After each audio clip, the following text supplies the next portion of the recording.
I just heard a bird. What? It must be mating season. Did you hear that? Are you ready to paint? What? It's time to paint. No way, dude. I ain't painting jack. We are finally back for another episode of building the Nantahala Retreat, and we've been waiting for the drywall to get done. It's done. We got to clean up and get ready.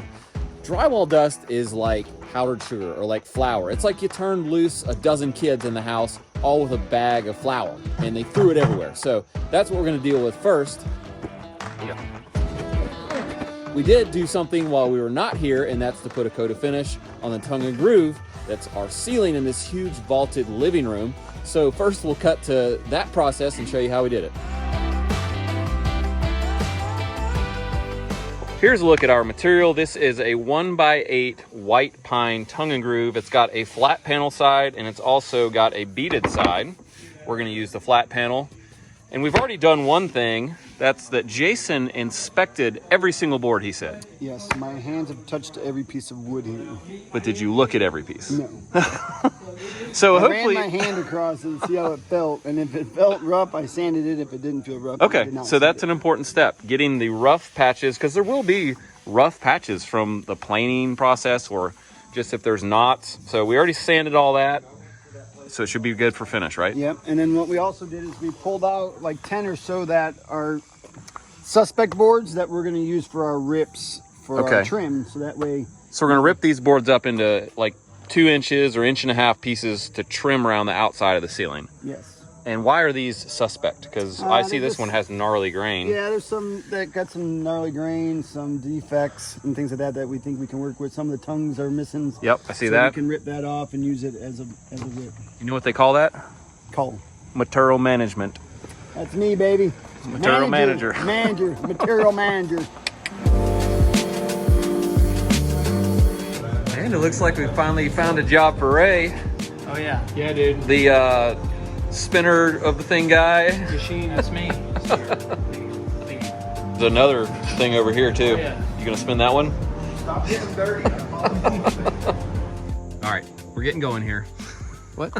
So we used to buy pre-finished tongue and groove. We did. It was really nice and it had a great finish on it, but it was in shorter lengths. Yeah, but now we don't because we can do it super fast. We figured out some tricks. We have developed over 20 years. It took us 20 years to figure this out. How to put polyurethane on fast without spraying. And have it be good. We have a couple special tools. You want to Let's see them. All right. Well, this one is not so special, but this is a pad style applicator here. It's got a sponge and it really absorbs a lot of finish. So with one dunk in the bucket, you can absorb enough finish to apply to one 16-foot board. Amazing. One dunk. Okay, that's one step. Next, we use this special brush here. All right, big boy, double handle. Well, this is That's 2 brushes. Yeah, we just took a piece of aluminum and folded it around there, ran some screws in it. We're talking 5 minutes. Now you got, I don't know what this thing is. It's more than 8 inches. It's wider than the board, and that's key. So that thing is awesome. It is simply to back brush and slick everything out and kind of even it out. So we're gonna apply and then back brush. Bro, get your nuts off my wood. Come on. Cut.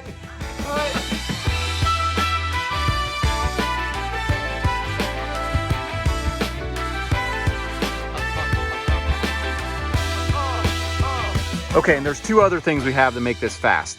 Number 1 is sticker stackers for these boards. That's just a drying rack that we made out of scrap wood, really. It allows us to stack all the wood in my shop without taking up much space. It's very fast and convenient, and it stores away on a cart when it's not in use.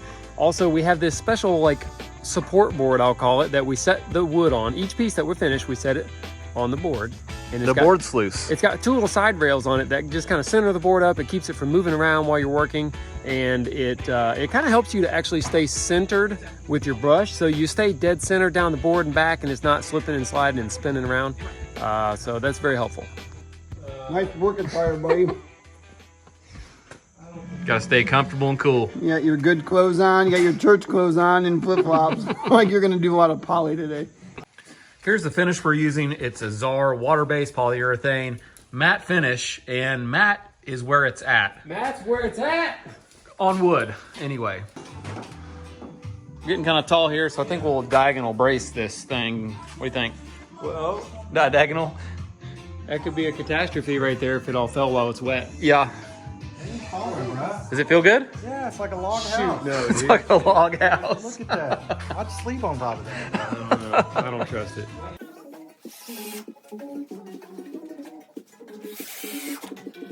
How's it feel now? Like a cabin. Super taut. That is good. Nice work, Jay. Thanks, bub. Hey, you're going to the lake today. I should have. You're dressed like it.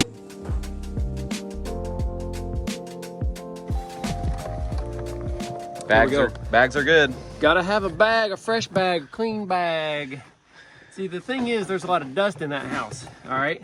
And we don't want dust in the house, all right? So what we need to do is we need to extract it. We need to eliminate it, okay? We need to exterminate it. We need to Maybe we should get some excommunicate dust busters. Remember that little handheld vacuum, the dust it. buster? Yeah, the little red one, those are awesome. So step one is new bags, and then we're gonna throw them away today. We're gonna fill these up, chuck them.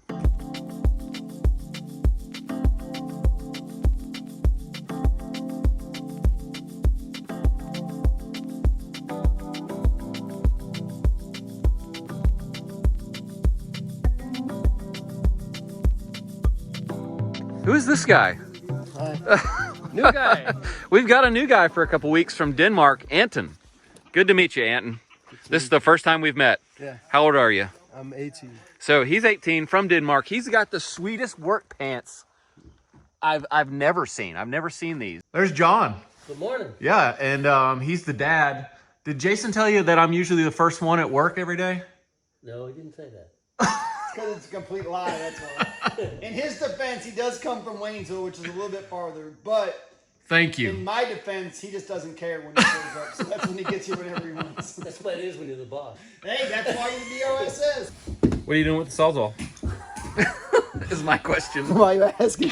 Because we're painting today. Yeah, but see what happened is when they put this drywall in, it prouded out way past the stud there. So what I did, instead of trying to just hit it with a knife or whatever, it was just easier just to... I see. All right. I'm going to be putting you on safety patrol with Jason. Just kind of follow him around. Usually what I do anyway.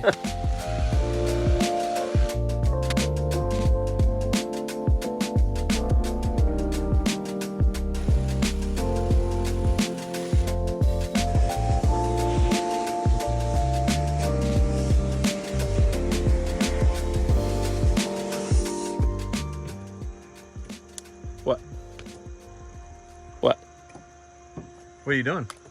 I'm making a floor scraper here. Okay. Well, I had to load like tons of stuff in my truck and I tried to remember everything, but forgot the floor scraper. I'm going to use this flat shovel. It's basically a floor scraper, but this one's kind of worn out and curved and all bent up. So I'm just going to cut a nice fresh line on it, nice and straight, and hammer it flat, and it'll be a floor scraping machine. Okay.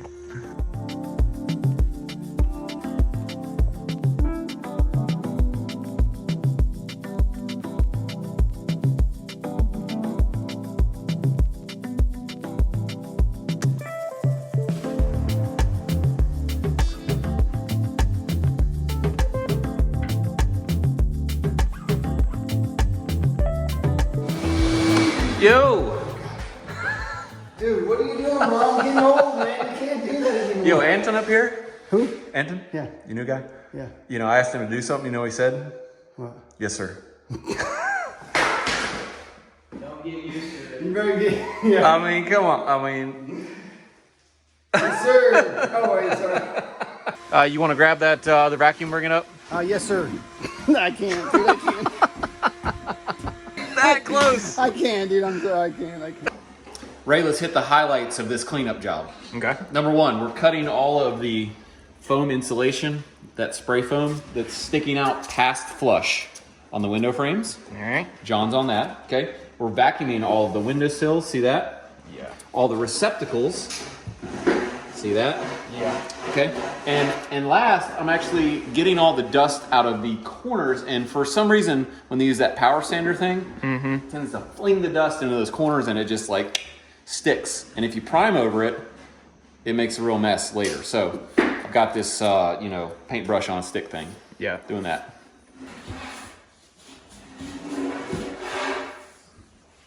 Here's a little pro tip for you. We're using 2 different kinds of vacuum attachments here. This is just a regular one that comes with every vacuum you buy, although I did modify it by drilling these holes, and that lets some fresh air come in. Otherwise, this thing has so much suction, it'll actually just stick to the floor and you can't even move it. So the pro tip is the holes, not to using a vacuum's normal tip.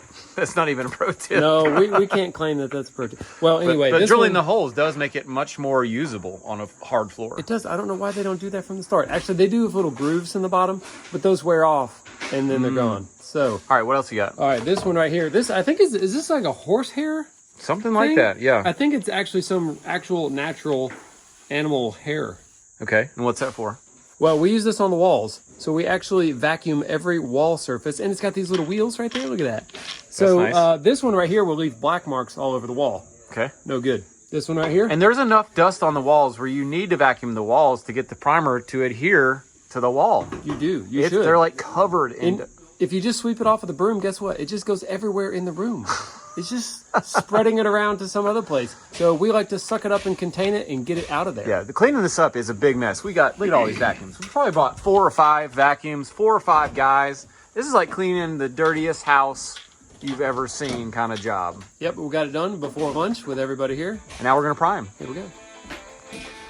If you're wondering, everywhere you see the blue board, that's the water resistant drywall. There's dust everywhere. And so that's in the bathrooms and anywhere there's gonna be water. What you got going on there? This thing won't pick up paint. Right?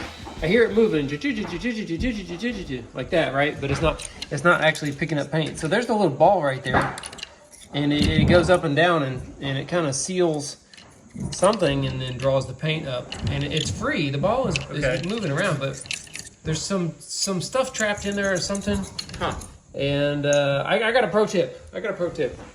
Okay. If you own a paint sprayer, it's kind of like owning a generator. And you know, when you need it to work and it's been sitting for 6 months and you pull it out and it won't start, that's what this is like. So the best thing to do, I mean, I don't know anybody that does this, but if you don't use it much, pull it out every couple months and just stick I don't know, maybe a bucket of water and run some water through it. Just keep it. Just make sure it's working. Yeah. You know, because when you really need it, that's when you need it to work. Do you usually keep a dentist pick in your truck? Yeah. Doesn't everybody? Okay. A whole bunch of them. I don't have one, but maybe I should. Well, you should get one. Ooh, did you see that? Let's see what's in here. All right. So let's see if there's any crud in there. It doesn't look too bad. We finally got it figured out here. I think that is the problem. Piece of trash. That small piece of something. Whatever it was in the intake of the machine where there's a ball that seals so that it can have suction. No seal, no suck. Okay. You know what my pro tip is? No, what For is you? it? What is it? Try these things out with water first before paint. Yeah. So if it doesn't work, and then you've got paint all over the intake tube and everything. All full of paint. Yeah. Running out everywhere. Yeah, then you gotta clean that before you can work on it. Big mess, big problem. We're priming the walls because these walls are not completely coated with drywall mud. They are only coated on the joints. And so we need to seal the paper that's exposed with this primer. And then we're gonna sand the whole surface, making it completely smooth in the same texture. We're not gonna back roll for the reason that we're gonna sand it all. So we're just gonna spray this on. And a pro tip here is that primer usually does not cover like paint. It's like when you put the primer on in the right thickness, you can kind of still see through it, and that's okay. The worst thing you could do is put the primer on too heavy and get runs, and then you'd have a real mess to deal with when you get to sanding.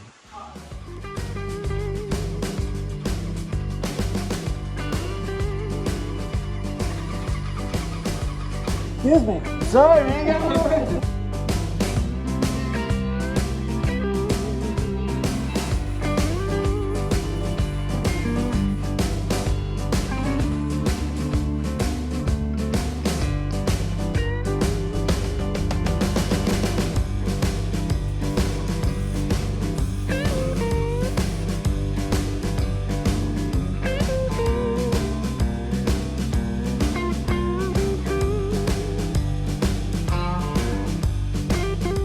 Biggest pro tip here is lots of overlap on your spray pattern. This is not like mowing grass where you just go edge to edge on each row.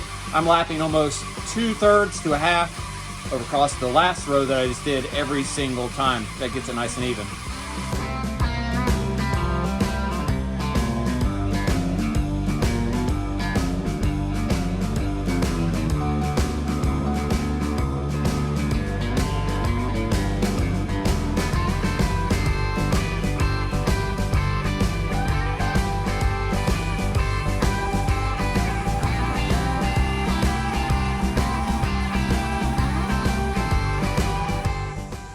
Looks so good in there, it's making me cry. Is it? Actually, I'm crying because I got paint in my eyes. Yeah, that's what I figured. I wish I could wear glasses or goggles, but it's just like instant whiteout, you know? Yeah. So you just got to take it like a man. I wish painting was fun. It looks fun, I'll bet. Sprayer. I don't think it looks fun. Is it 5 o'clock yet? Not that I'm looking, but you got a big hole in your pants. Yeah, I know. I wanted to actually go take my underwear off because they're driving me crazy. They're like riding up. They're too small. And so then I'm looking like, well, let's make sure I don't have a hole in my pants. And then I have a hole in my pants. But it seems like you got a bigger hole in your pants there, bud. Oh!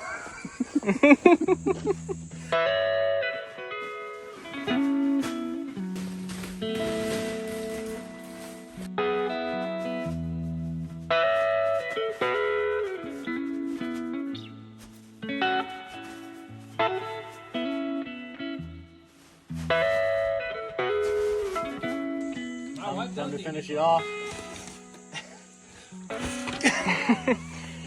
That was anticlimactic. No, you are not. There it is. Ew. So here's the down low on Anton and his dad, John. Anton's actually here on a work study program learning how to be a carpenter. Amazing. So I think he's come to a good place. We'll have to teach him all of our tips and tricks and regular stuff.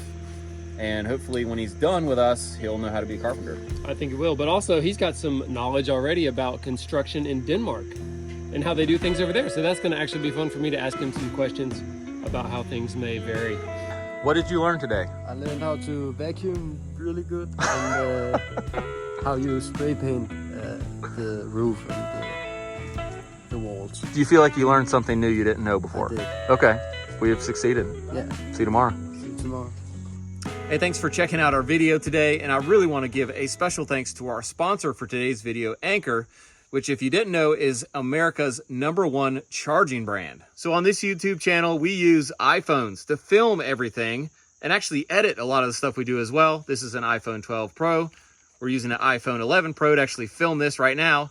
And we burn through cell phone batteries faster than anyone on earth, guaranteed. So we need a way to charge it fast and make it last. That's actually Anker's slogan, by the way. That's perfect. The Anker Nano Pro can give you USB-C 20-watt full-speed charging on an iPhone 12 Pro from 0% to 50% in 26 minutes. And that's about 3 times faster than the original 5-watt charger that actually comes with an iPhone. At 50% smaller than a standard iPhone 20-watt charger, the Anker Nano Pro provides more power and saves space when you need to plug into a wall or throw this in a bag to travel. You can choose between 4 unique colors to help you suit your own style. What's your style, Ray? I'm gonna go with cool lavender. Cool lavender. Good choice. So if you depend on your iPhone every day, like I do, get yourself a good charger. Click the link in our description and get a couple of these things. Get one for a friend. Here you go, Ray. Oh, thanks. That's for you, buddy. It's not cool lavender. That's all I got. I'll take it. Thanks again to Anker for sponsoring this video. Thanks for building with us, and we will see you on the next one.